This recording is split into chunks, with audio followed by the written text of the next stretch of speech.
ایک حدیث میں تو حضور نے یہ فرمایا ہے اللہ تعالیٰ 3 اشخاص کی وہ کتنی ہی فریاد کرے ان کی فریاد سنتا ہی نہیں۔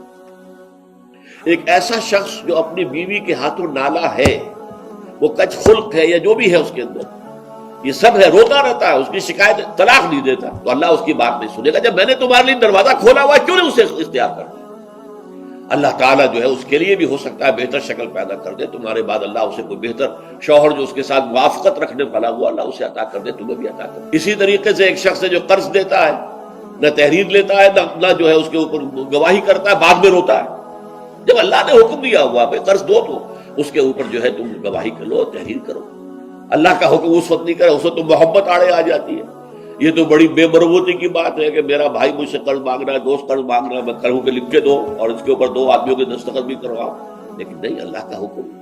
اب اگر تم نے وہ حکم نہیں مانا اب مت رو، اللہ تعالیٰ تمہاری جو ہے وہ جو بھی تمہاری فریاد نہیں سنے گا۔ یہ میں روایت آپ کو سنا دیتا ہوں۔ وقد روى شعبة عن فراس من الشعبي عن ابی بردہ عن ابی موسیٰ قال 3 يدعون الله فلا يستجيب لهم۔ 3 قسم کے لوگ وہ ہیں جو اللہ کو سے دعائیں کرتے ہیں، اللہ ان کی دعا قبول نہیں کرتا۔ رجل كانت له امرأة سيئة الخلق فلم يطلقها، ایک آدمی وہ ہے جس کی بیوی جو ہے وہ بہت ہی کج خلق ہے لیکن اسے طلاق نہیں دیتا۔ ورجل آتى ماله سفيا وقد قال الله تعالى لا تؤتوا السفهاء اموالكم، اور ایک ایسا انسان جو کہ کسی نادان ناسمجھ کے حوالے اپنا مال کر دیتا ہے، جبکہ اللہ تعالیٰ کا حکم ہے کہ ناسمجھ لوگوں کے حوالے اپنے مال نہ کرو۔